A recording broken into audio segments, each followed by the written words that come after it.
بسم اللہ الرحمن الرحیم.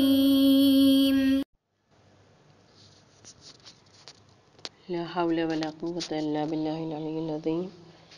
اعوذ باللہ من الشیطان اللعین الرجیم. بسم اللہ الرحمن الرحیم. الحمد للہ رب العالمین وبہ نستعین وہو خیر معین. وصلی اللہ علی محمد وآلہ الطاہرین سیما لبقیت اللہ العظم علی الارضین. بسم اللہ الرحمن الرحیم. ذکر صحیفہ سجادیہ یا ذکر صحیفہ کاملہ کے سلسلے کا تیسرا درس آپ کی خدمت اقدس میں پیش کرنے کی کوشش ہے، جو کہ عنوان دعا سے ہے، کیونکہ صحیفہ کاملہ کی پوری جو ایک مجتمع کلام ہے پروردگار عالم کی بارگاہ میں، وہ دعا کی صورت میں ہے. لوگ سمجھتے ہیں کہ کوئی اکیلا بیٹھا ہوا دعا مانگ رہا ہے، مگر مولا امام سجاد علیہ السلام نے ان صحیفہ کاملہ کی دعاؤں کے ذریعے در حقیقت دعا جیسے عظیم تر عمل کو، عبادت کو عظمت عطا فرمائی ہے. دعا ہے کیا؟ سب سے پہلے تو میں اور آپ اگر محسوس کریں، دعا خداوند عالم کی بارگاہ میں احتیاج اور ضرورت کے اظہار کا نام ہے. دعا کائنات کے مالک اور ہر شے سے بے نیاز کی بارگاہ میں فقر و ناداری کے بیان کا نام ہے. دعا کریم باوفا کے دروازے پر بے نوا فقیر کی التجا اور قادر مطلق کی بارگاہ میں کمزور و ناتواں کے جھولی پھیلانے کا نام ہے. دعا رحمان و رحیم، حکیم و کریم، سمیع و بصیر پروردگار کی بارگاہ میں ضعیف و ناتواں، فقیر و مسکین اور ذلیل و مسکین بندے کی امداد طلب کرنے کا نام ہے. دعا خداوند کریم مالک الملک، غفور الودود، علیم القدیر، خدائے یگانہ اور بے عیب حکمراں کی بارگاہ میں تواضع، انکساری، خشوع اور خضوع سے پیش ہونے کا نام ہے. دعا محبوب خدا، معشوق زاہدین، نور چشم عارفین، راز و نیاز مشتاقین، مصیبت کے ماروں کی رات کا اجالا، غریبوں کی تکیہ گاہ، محتاجوں کے دل کا چراغ، بے چین روحوں کا سکون ہے. اسی لیے فیض بے کراں کا مرکز، جود و کرم کا موج مارتا سمندر، ہدایت و رہبری کا انتظام کرنے والا، علم و دانش کو نازل کرنے والا خداوند دو عالم قرآن مجید کی سورہ بقرہ کی آیت نمبر 186 میں فرماتا ہے: اعوذ باللہ من الشیطان الرجیم وَإِذَا سَأَلَكَ عِبَادِي عَنِّي فَإِنِّي قَرِيبٌ أُجِيبُ دَعْوَةَ الدَّاعِ إِذَا دَعَانِ فَلْيَسْتَجِيبُوا لِي وَلْيُؤْمِنُوا بِي لَعَلَّهُمْ يَرْشُدُونَ. اگر میرے بندے تم سے میرے بارے میں سوال کریں تو میں ان سے قریب ہوں، پکارنے والے کی آواز سنتا ہوں جب وہ پکارتا ہے. لہٰذا مجھ سے طلب قبولیت کریں اور مجھ پر ہی ایمان و اعتماد رکھیں، شاید اس طرح راہ راست پر آ جائیں. مجمع البیان میں علامہ طبرسی نے اس آیت کے ذیل میں جو شان نزول بیان کی ہے وہ یہ ہے کہ کسی نے نبی اکرم سے آ کے سوال کیا کہ کیا ہمارا خدا نزدیک ہے کہ ہم اس سے آہستہ سے مناجات کر سکیں، یا دور ہے کہ بلند آواز سے اسے پکارے؟ اس پر مندرجہ بالا آیت جو میں نے آپ کی خدمت میں تلاوت کا شرف حاصل کیا، وہ آیت نازل ہوئی اور جواب دیا گیا کہ خدا اپنے بندوں کے پاس ہے، خدا اپنے بندوں کے نزدیک ہے. میں اور آپ اس پاس ہونے کو تھوڑا سا اگر دنیاوی مثال سے سمجھنے کی کوشش کریں، ایک بچہ رات کو اٹھتا ہے، ڈر کے سہم جاتا ہے تو ماں اسے تسلی دیتی ہے، تشفی دیتی ہے کہ میں تمہارے پاس ہوں. خدا کہہ رہا ہے اپنے بندوں سے کہ میں تمہارے پاس ہوں. تو اندازہ کریں جب خدا ہمارے پاس ہے تو پھر ہمیں کس چیز کی ضرورت ہے. آیت اللہ ناصر مکارم شیرازی اسی آیت کی تفسیر میں فرماتے ہیں کہ خدا نے اس مختصر سی آیت میں 7 مرتبہ اپنی ذات پاک کی طرف اور 7 مرتبہ ہی اپنی بندوں کی طرف اشارہ فرمایا ہے۔ اصول کافی کی جو روایت ہے کہ عبداللہ ابن سنان کہتے ہیں کہ میں نے امام صادق سے سنا کہ آپ نے فرمایا کہ دعا کیا کرو۔ کیوں؟ مولا نے فرمایا کیونکہ وہ خدا کی بخشش کی چابی اور ہر حاجت تک پہنچنے کے لیے وسیلے کی قوت ہے۔ سب نعمتیں اور رحمتیں پروردگار کے پاس ہیں جن تک دعا کے بغیر نہیں پہنچا جا سکتا۔ کسی دروازے کو کھٹکھٹاتے رہو تو بالآخر وہ کھل جائے گا۔ تو پتہ چلا کہ واقعاً امام بجا فرما رہے ہیں، ہر نعمت خدا کے پاس ہے، ہر چیز خدا کے خزانے میں موجود ہے۔ شرط یہ ہے کہ بہت سی نعمتیں پروردگار عالم اپنی بارگاہ سے عطا کرتا ہے، مگر بہت سی ایسی نعمتیں ہیں جو ہم دعا کے ذریعے پروردگار عالم کے خزانے سے حاصل کر سکتے ہیں۔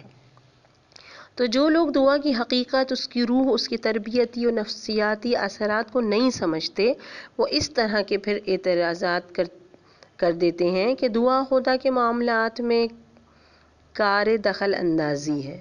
استغفر اللہ۔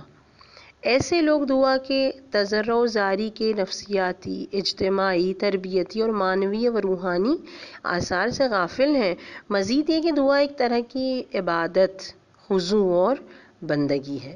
اصول کافی کی روایت ہے، زرارہ کہتے ہیں کہ حضرت امام باقر علیہ السلام سے کسی نے اللہ کے کلام سورہ مومن کی آیت نمبر 60 کے بارے میں، اس قول کے بارے میں پوچھا جس میں خدا نے فرمایا ادعونی استجب لکم ان الذین یستکبرون عن عبادتی، یعنی تم مجھ سے دعا مانگو اور میں تمہاری دعا قبول کروں گا، اور جو لوگ میری عبادت سے اکڑتے ہیں وہ عنقریب ذلیل و خوار ہو کر یقیناً جہنم واصل ہوں گے۔ ان کے بارے میں مولا نے فرمایا کہ عبادت سے مراد دعا ہے اور دعا افضل عبادت ہے۔ اس آیت میں حتمی طور پر مولا نے دعا کو بہت بڑے رتبے سے سرفراز فرماتے ہوئے ہمارے لیے اس عقدے کو حل کیا اور کشادہ کیا، واضح کیا کہ یہاں اس آیہ کریمہ میں دعا بہرحال عبادت ہے اور دعا حتماً افضل ترین عبادت ہے۔ اسی لیے پیغمبر اکرم صلی اللہ علیہ وآلہ وسلم نے فرمایا کہ دعا کا ترک کرنا گناہ ہے، یعنی جو لوگ دعا مانگنا چھوڑ دیتے ہیں وہ صریحاً گناہ کرتے ہیں۔ چونکہ دعا عبادت الہی ہے، لہٰذا میزان الحکمہ کی روایت کے مطابق امیر المؤمنین علیہ السلام نے فرمایا کہ دعا کامیابی کی کنجی اور نجات کا چراغ ہے، یعنی جو اپنے آپ کو عبادت الہی میں غرق کر دیا کرتا ہے در حقیقت وہ کامیاب ہو جاتا ہے اور نجات کا چراغ حاصل کر لیتا ہے۔ یہی وجہ ہے کہ فرمان معصوم کے مطابق جب خداوند عالم نے بندے کو دعا کی اجازت دی تو اس کے لیے رحمت کا دروازہ بھی کھول دیا، اور حقیقت یہ ہے کہ دعا کرنے والا کوئی بھی شخص ہلاک نہیں ہوتا۔ جو خدا سے لو لگا لے، جو خدا کی بارگاہ میں ہاتھ پھیلا دے، وقتی طور پہ بسا اوقات ہمیں محسوس ہوتا ہے کہ شاید یہ دعا ہماری کارآمد نہیں ہو رہی، مگر یہ طے ہے کہ دعا مانگنے والا یعنی خدا کی بارگاہ میں اپنے ہاتھوں کو پھیلانے والا، اسی کی بارگاہ میں رجوع کرنے والا کبھی بھی ہلاک نہیں ہوتا۔ مثلاً کہ شرح دعائی کو میل میں ایک روایت ہے کہ عبداللہ بن طاہر کی حکومت کے زمانے میں رستوں پر بہت بدامنی پھیلی ہوئی تھی اور لوگوں کا گزرنا مشکل ہو گیا تھا، تو امیر عبداللہ نے بعض لوگوں کو سڑکوں پر تعینات کیا کہ لوگوں کو پریشانی نہ ہو اور مجرموں کو پکڑا جائے۔ جب کچھ مجرم پکڑ لیے گئے تو دارالحکومت کی طرف بھیجے گئے، لیکن ان سے ایک رات کے وقت بھاگ نکل گیا، یعنی ایک جو مجرم تھا وہ ان سے کسی بھی طرح کہہ لیں ان کے چنگل سے نکل گیا اور وہ بھاگ گیا۔ جب بھاگ گیا تو عبداللہ ابن طاہر یہ سوچنے لگا کہ کہیں ایسا نہ ہو کہ میرے بارے میں غلط فہمی حکومت کو ہو جائے کہ میں نے رشوت لے کر اس مجرم کو بھاگنے کا موقع دے دیا، لہٰذا اس نے کیا کیا کہ اس کے بدلے جو بھاگ گیا تھا اس کے بدلے اس نے ایک روئی دھلنے والے کو، جو بیچارہ بہت ہی محنت مزدوری کرتا تھا اور روئی کو دھنتا تھا، اس کی زندگی اسی سے گزر بسر ہوتی تھی۔ کہتے ہیں کہ وہ ایک شہر سے دوسرے شہر جا کر کام کرتا تھا۔ اس بے گناہ کو پکڑ لیا، اس روئی دھننے والے کو، اس بھاگنے والے کے کہہ لیں کہ جگہ کے، یہ جو بھاگ گیا ہے تو اب یہ روئی دھننے والے کو وہ جو ہے حکومت کے سامنے یہ ظاہر کرے گا کہ یہ بھی مجرم ہے۔ کہتے ہیں جب اس نے روئی دھننے والے کو بھی پکڑ لیا اور باقی سارے چوروں کے ساتھ اسے بھی زندان میں ڈال دیا گیا، تو ایک رات حکومت کے کارندے آئے اور 2 چوروں کو پھانسی کے لیے لے گئے۔ اب بیچارہ روئی دھننے والے نے کہا کہ میرے بچے سوچ رہے ہوں گے کہ میں جس جگہ کام کے لیے گیا وہیں رک گیا، لیکن ان کو کیا خبر کہ میں ظالموں نے مجھے بے گناہ پکڑ کر قید میں ڈال دیا ہے۔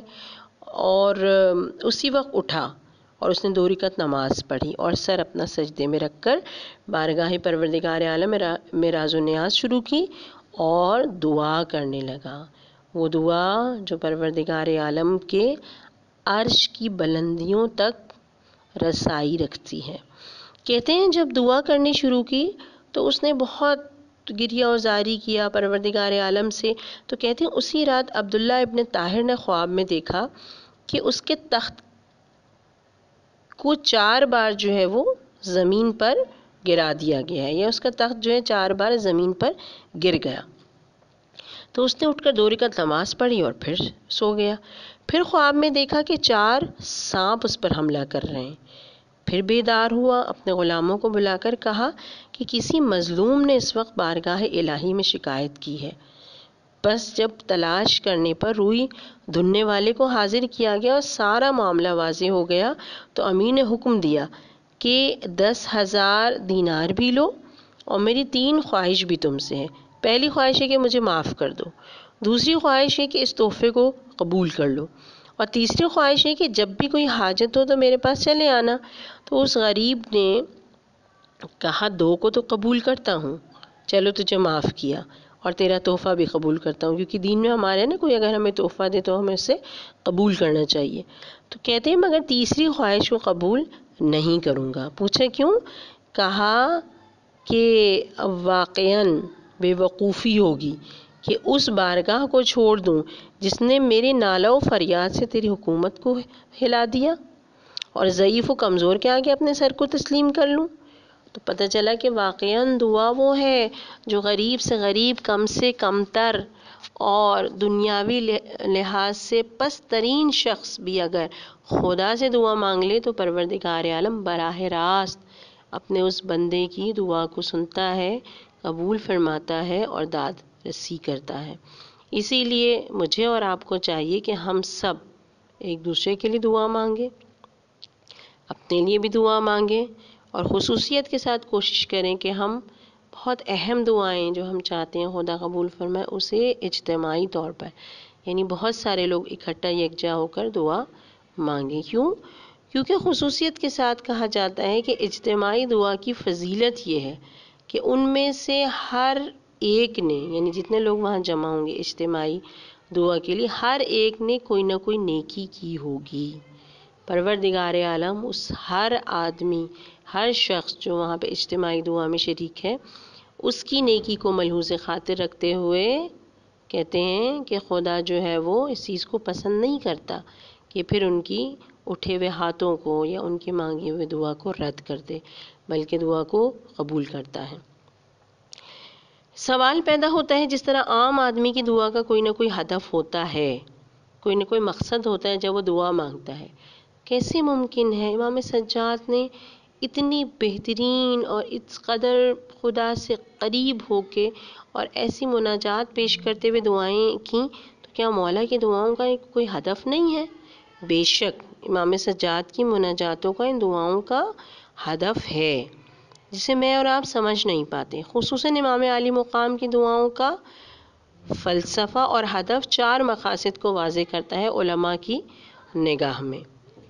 سب سے پہلا، تاریخ کربلا کہیں کوڑے دان کی نظر نہ ہو جائے۔